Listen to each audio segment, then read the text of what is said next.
जी sir, आज विधानसभा के अंदर सदन के भीतर एक बार विपक्ष ने फिर से हंगामा किया है। पॉइंट ऑफ ऑर्डर के तहत जो मांग की जा रही है, कितना वाजिब मांगते हैं आप? देखिए, मैंने पहले ही कह दिया, विधानसभा के अंदर भी कहा कि ये घटना इनके लिए गले की हड्डी बन गई है। पूरे समाज में जिस प्रकार से कांग्रेस की स्थिति बनी है वो हास्यास्पद बनी है। कोई भी इस बात को सुनने के लिए, मानने के लिए तैयार नहीं जो उनने किया है। और दूसरी बात मुझे ये कहनी है कि जिस प्रकार से वो गलत बयान जो है, झूठी बातें जो बाहर कह रहे हैं मीडिया के सामने, मेहरबानी करके उन बातों को वो करना बंद कर दें। क्योंकि इस घटना में कौन क्या लिख रहा है, क्या कौन क्या बोल रहा है, उसका महत्व नहीं है। लोग क्या देख रहे हैं उसका महत्व है, जो मीडिया के माध्यम से सब लोगों को जानकारी मिली है।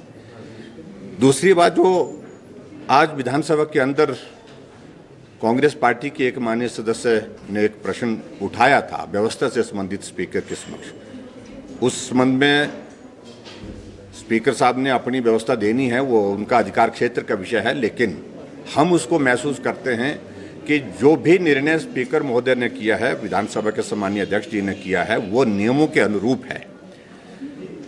सभी सदस्यों को विधानसभा के, ये विधानसभा हमारी है और उसमें जब भी हाउस समन किया जाता है तब भी संदेश जाता है, मैसेज आता है, मेल जाता है, मैसेज आता है, तो वो मैसेज उनको गया है।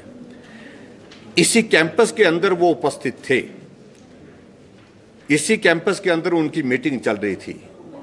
विधानसभा की सीधी कार्यवाही उनके कक्ष तक भी होती है, विपक्ष के कमरे में भी होती है। अगर वो मैसेज जो है वो 4 मिनट पहले मिला तो भी वो 1 मिनट के अंदर विधानसभा के अंदर आकर के कार्यवाही में हिस्सा ले सकते थे, लेकिन मंशा ही नहीं थी। वो एक आनंद के माहौल में थे कि पता नहीं क्या विजय हासिल कर लिया है, कि उन्हें राज्यपाल महोदय जी का अपमान करके क्या हासिल कर लिया है। और दूसरे, उसके बाद विधानसभा की कार्यवाही लगभग 1 घंटा तक चली है। दोबारा हाउस को समन करने के बाद अगर उनकी मंशा होती कि हमने भी अपना पक्ष रखना है, हमने भी अपनी बात कहनी है, तो विधानसभा के अंदर आ करके जहां बाकी माननीय सदस्यों ने अपनी बात कही, उस घटना से संबंधित विपक्ष भी अपनी बात कह सकता था, लेकिन वो नहीं आया, जानबूझ करके नहीं आया, क्योंकि उनके पास उस घटना को जस्टिफाई करने का कोई ग्राउंड नहीं था, कोई शब्द नहीं थे।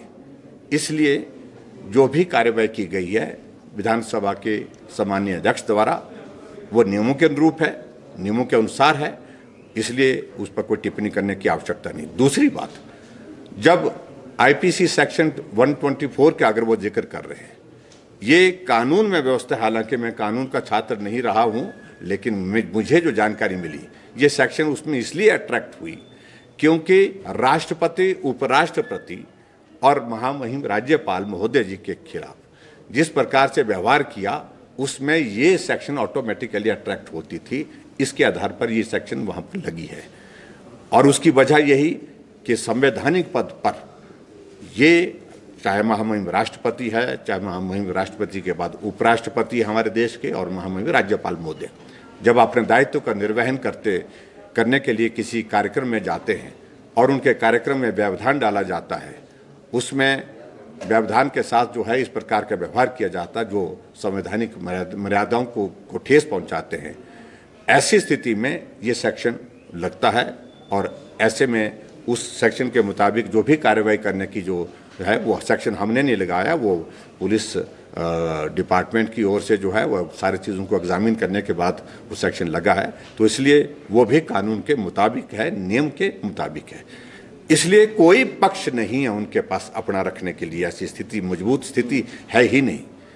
और दूसरी बात ये भी मैं कहना चाहता हूँ कि कांग्रेस को, मुझे लगता है कि वरिष्ठ नेतृत्व की मार्गदर्शन की बहुत बड़ी कमी महसूस हो रही है, जो उनको सही दिशा में मार्गदर्शन करे, सही सलाह दे सके, क्या करना उचित है, क्या करना उचित नहीं है।